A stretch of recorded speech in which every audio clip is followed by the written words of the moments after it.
Recently, me and my family went out of town to go visit some family. And one of my favorite things to do while I'm out of town is waste money. Specifically, waste money at pawn shops or any other store that sells geek-related stuff. Usually, I get into different moods of what I want to buy. Last month, it was buying multiple sets of playing cards. Now, it's buying Yu-Gi-Oh products. I've got DVDs, cards, but another thing I bought are Yu-Gi-Oh games on the Game Boy. What's Yu-Gi-Oh, you may ask, even though you clicked on a video about Yu-Gi-Oh? Well, I'll tell you. Yu-Gi-Oh was a manga series that appeared in the Shonen Jump magazine. It then had an anime series only in Japan, then a second anime series about a card game that came over here in the West. And that series spawned several merchandise including cards, movies, DVDs, several spin-off shows, and video games. My history with the Yu-Gi-Oh series wasn't just some random phase I got into because everyone else was doing it. Like Rocks. Anyone remember Rocks? No, this was a series I grew up with. My brothers all had their own Yu-Gi-Oh cards, and I thought the cards were the coolest looking things I've ever seen. All the art for the monsters, and even the parts around the art, like the stars, the attribute ball, and that black hole looking back. The thing was, I never knew how to play the game for the longest time, so I just looked at the cards or just watched my brothers play wanting to join in. But one day, one of my brothers decided to make me my very own deck. He taught me everything I know about the game, and then showed me the original English anime, and my love grew stronger. Yu-Gi-Oh! Is my fifth favorite franchise of all time.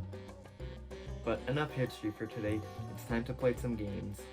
I picked the Game Boy games because they probably have the most uniqueness to them because they had to work on smaller hardware than consoles, which is code for they were the easiest and cheapest to find. Let's start things off with the first Yu-Gi-Oh game we got here, Dark Duel Stories. This was actually a game my brothers had when they first got into Yu-Gi-Oh. Look at that. Yami's welcoming me to the game. I guess whoever owned this erased their file before they gave it away. That's something you don't really see. That's pretty nice of them. Let's see, my name here is, Jorgle. Sure, that works. Alright, so let's go to campaign. We got a nice selection of duelists to pick. Let's pick Tristan. He seems pretty happy to be here. For the Game Boy Color, this is pretty detailed with the monster sprites, and the characters are pretty accurate. The actual game is Yu-Gi-Oh! With some major differences. I'm not gonna go over how the actual card game works, because I'll be talking here to my phone for an hour. Well, I'll just go over the differences and hope anyone watching has a basic understanding of how the game works. You summon monsters in face down attack position. Isn't the whole point of having a Yu-Gi-Oh game it's to easily teach new players how to play? So they don't have to read because kids hate reading instructions? So why have these new mechanics that aren't even in the official game? What if someone plays this and thinks this is how you summon monsters? In face down attack position. Also, you can just completely discard a card from your hand and from your field, and you can only have like one trap. I'll give this game the benefit of the doubt that it was a Game Boy Color game, and also it was a very early Yu-Gi-Oh game that came out originally in 2000 in Japan. Some other noteworthy things are that the text of the monsters' names aren't fully shown, so we got some beautiful monsters' names such as Droll By and Steel Gale Dog. And my personal favorite, it's Frog the Frog. He's back. It's Frog the Frog, everyone. The music is also pretty forgettable and repetitive. If I played one track, it would pretty much be the same thing over and over again. Here, see for yourself. See, told ya. The game also has a password screen. These codes on the cards are actually passwords, and by inputting the codes, will give you access to the card in the game. That is honestly really cool. Remember, the internet wasn't fully accessible at the time, so getting the codes to cards wasn't as easy as it is now. I'll only input codes to the cards I actually physically own. So, Blue Eyes White Dragon. I earned this, shut up. Well, never mind, because the Blue Eyes is too high of a card for my Duelix level, so I can't use it. Imagine if this was in real life. Oh, sorry, you can't use that card. It's a water pong. Tristan says that I have to beat him a total of 5 times, which seems fine, except that this is Dark Duel Stories. You know how Lord of Blue Eyes, the first Yu-Gi-Oh! Booster pack, has mostly average, low-level monsters and basic spells? That's this game! Tristan uses only low-level normal monsters and never any spells or traps. You know it's bad when 1,000 attack is a large number for this game. I mean, it's an early Yu-Gi-Oh! Game, so I'm fine with basic stats, but we have to do this 5 times, and with the low attack. Trying to win each match will take a while, and it will probably drive you insane. Here's footage of me playing the game.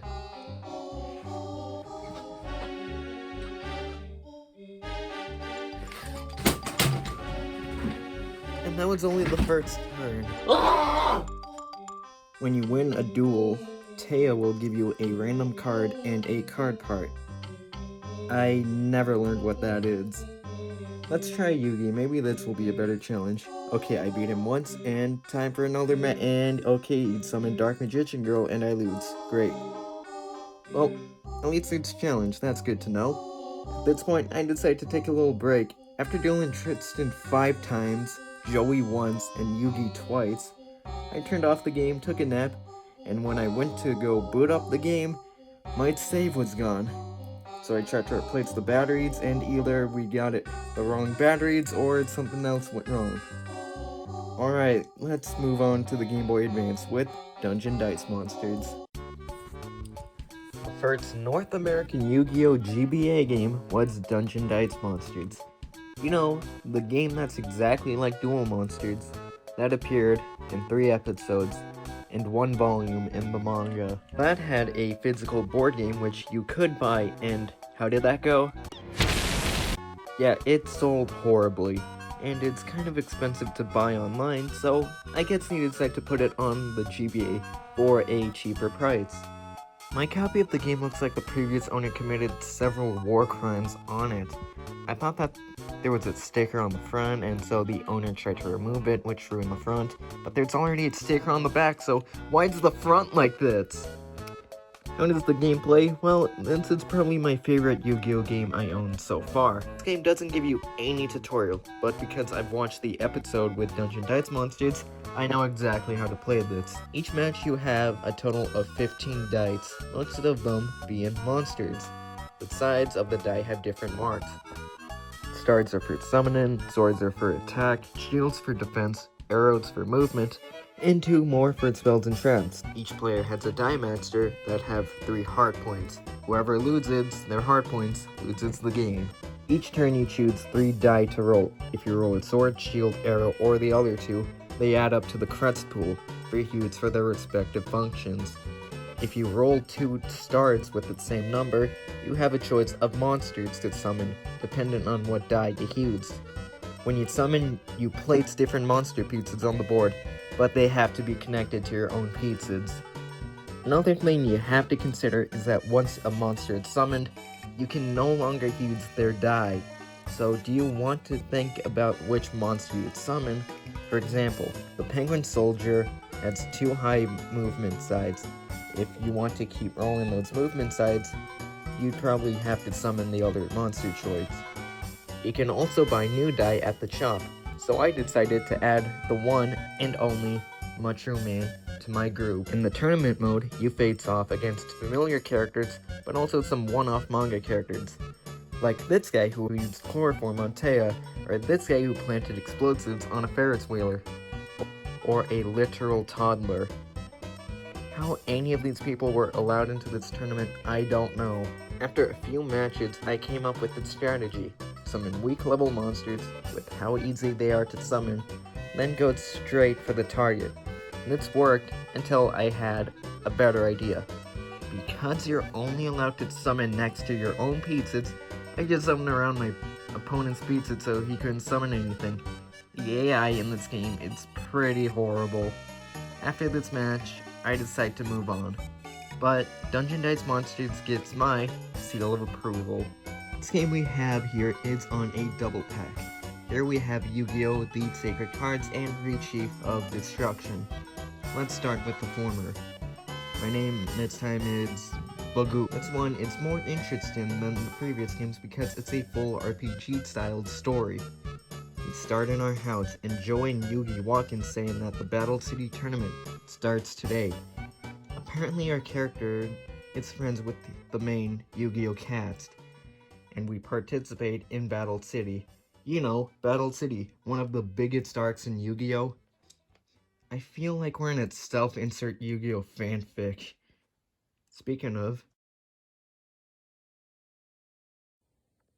it was a hot summer morning. I got out of bed and grabbed my deck. Today was the day that the Battle City tournament started. I'd spent hours and hours working on my deck.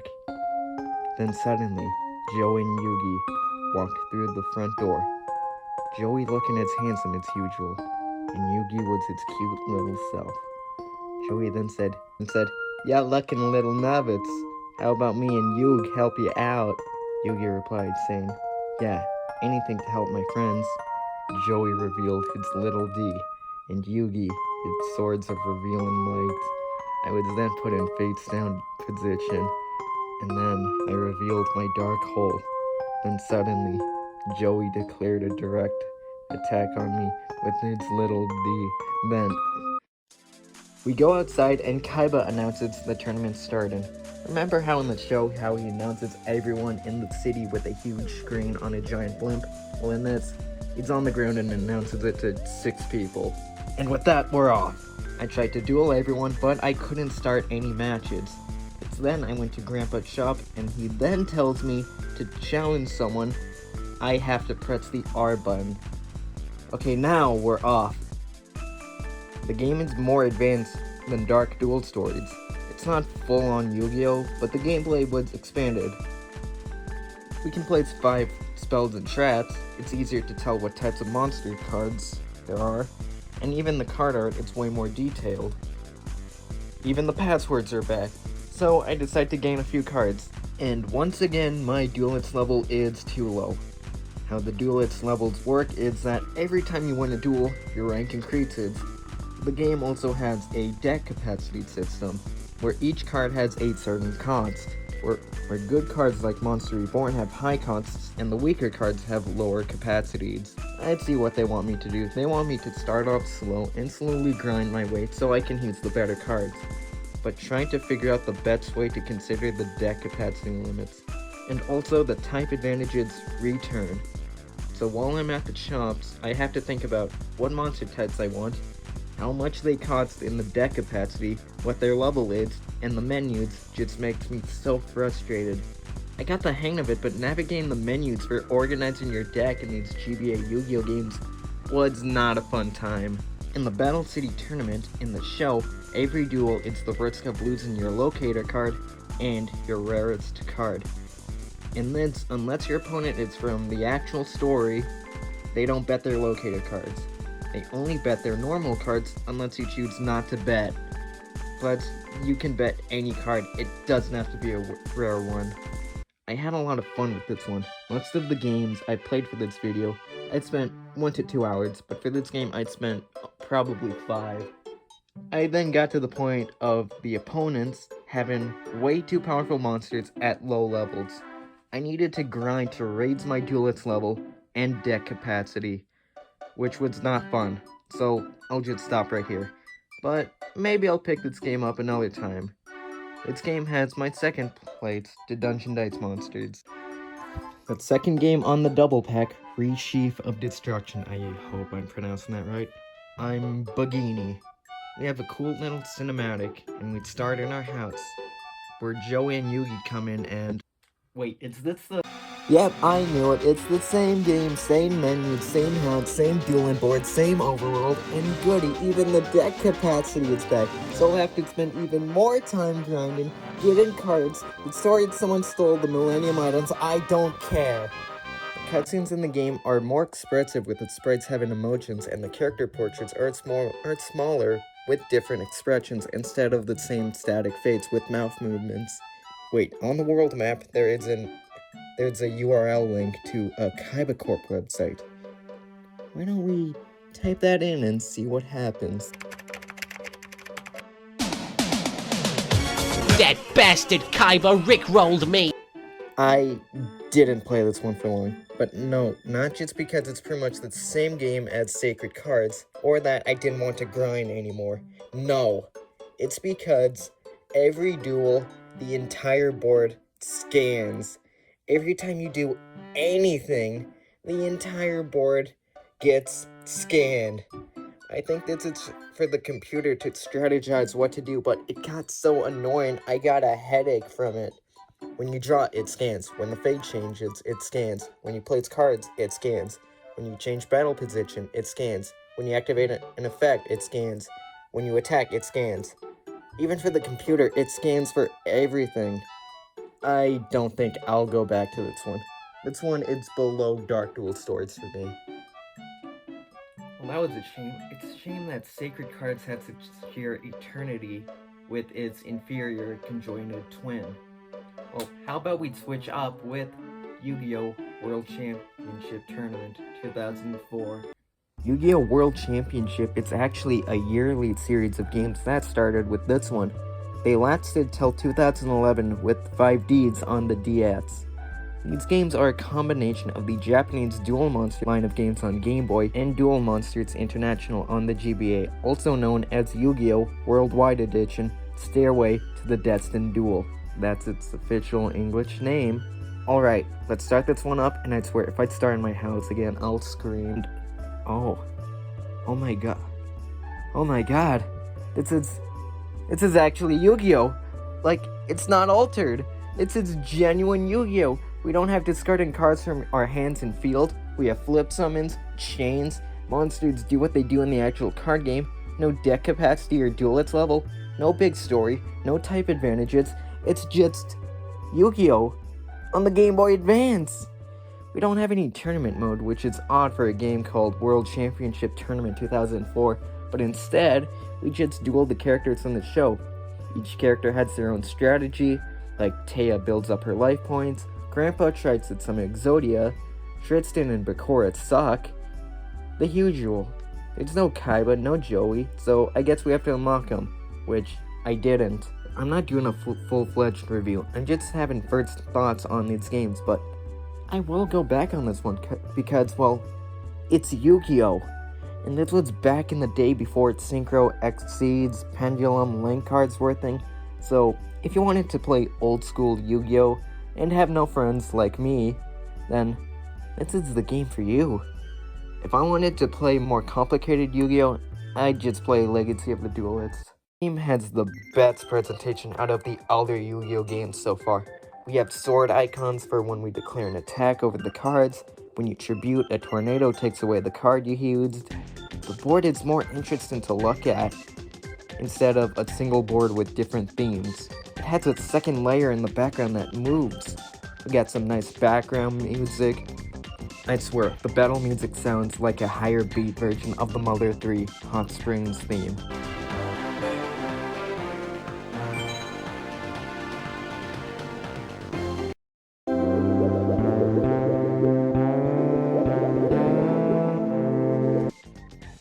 The game may not have the art on the cards, but it's small price to pay for its salvation.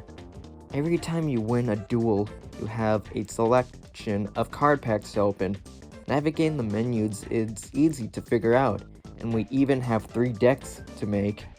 The game keeps tracks of how many times you've won, lost, tied with each opponent. And so, the tier list has been updated.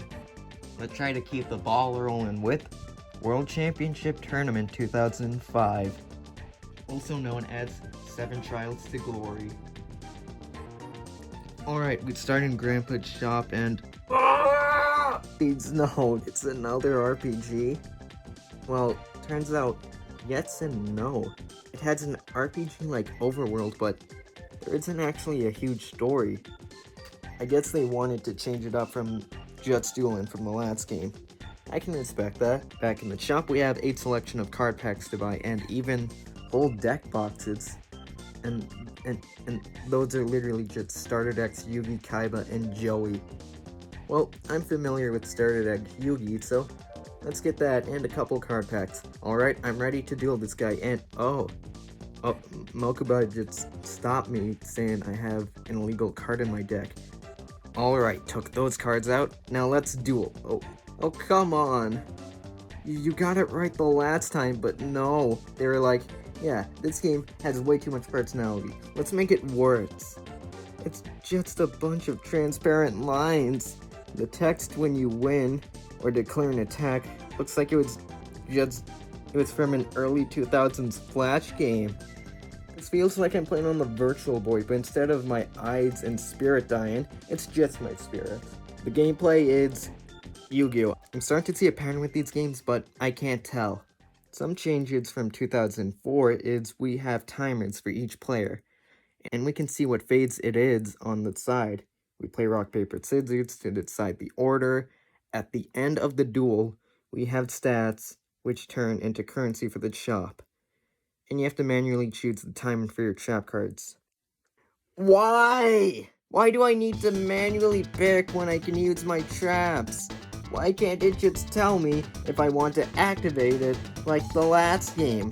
I had times when I had trap hole down and it didn't activate because the game never told me that I had to manually pick when I would want to use it. And it's not a one and done. You have to do this each duel.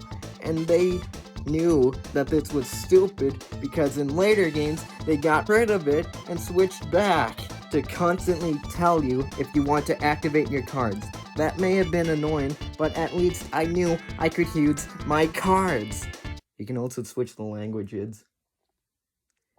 Outside of duels, we once again can run around town and challenge people and dogs, but I've also noticed this in the corner. The game has a schedule, which I then see that the forbidden cards are just for the week. I go to bed, and not only does the card shop close for the day, but every NPC changes locations. And the tournament buildings say they aren't holding a tournament yet, so this game, it's literally a Yu-Gi-Oh! In real-life simulator. Instead of buying singular cards from the shop like the other games, you buy booster packs and starter decks. Each NPC doesn't just stay in the same spot the whole game. Each week has a different ban list. Stores aren't always open, and tournaments are held on specific dates. There are even timers. In order to participate in the tournament, you have to go to one of the arenas on a specific date. Alright, here we are in the preliminaries. Alright, just beat this random kid, now just onto the finals. We're up against Mai in a 2 out of 3 match. I absolutely destroyed her in the first round, and on to the second round. I'm struggling in the second round. She has more life points as I'm getting closer to 0. She has most of her Harpy monsters out, and I've only got a defense with no spells. And then I drew Time Wizard. I got a 50-50 chance. I choose heads and... Oh, yes! Yes! Time Wizard with the last draw comeback. Her field is empty. She doesn't place cards for the next 2 turns. I built up my attack boards and wipe her out and use Time Wizard to finish her off. And that was 7 Trials to Glory. If you wanted basic Yu-Gi-Oh! But with a little something extra, this one's for you. This one was a good one. At this point, I started getting fatigued. All of these games, except Dungeon Dice Monsters, are just different versions of the same game. I need something more. I have nothing left. Except for this, but this isn't right. This is for the Wii.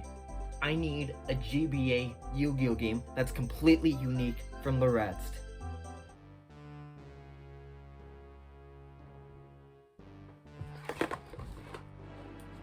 My Game Boy bin.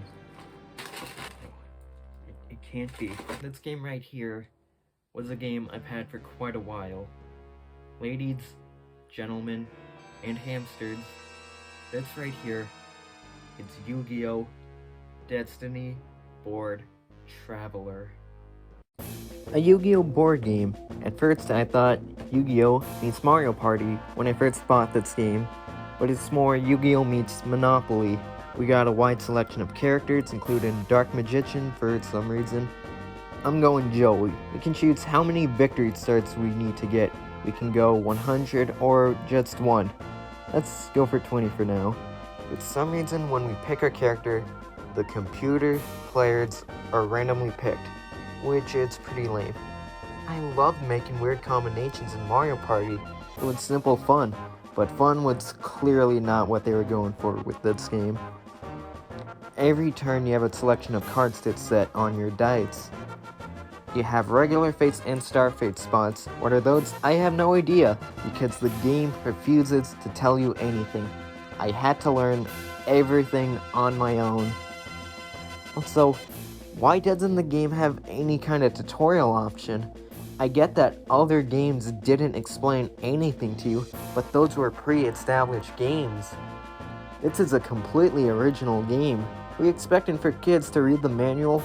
Since when do kids like reading manuals to the rules of board games? So many kids didn't even learn the rules to how to play the Pokemon card game in Yu-Gi-Oh! At first. They just made rules up as they went along. So why would they learn for this licensed GBA party game? As I was saying before I had my third or fourth mental breakdown of the day, you place your cards on the die and then roll. Whatever the level of the monster is, how many spaces you move. If you land on a blank space, it's sent to do a challenge, where your monster you rolled is in a battle with what this game calls a creep.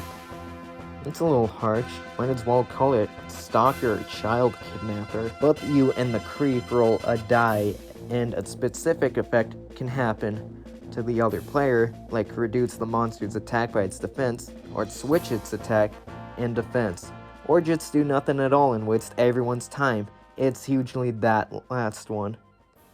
If you manage to beat the creep, you get a space and gain victory stars based on the level of the monster.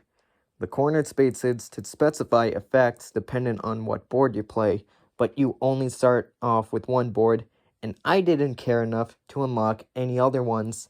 The cornered spaces on the first board gives you 1,000 life points. In the space battles, you can lose life points, depending on how the battle went.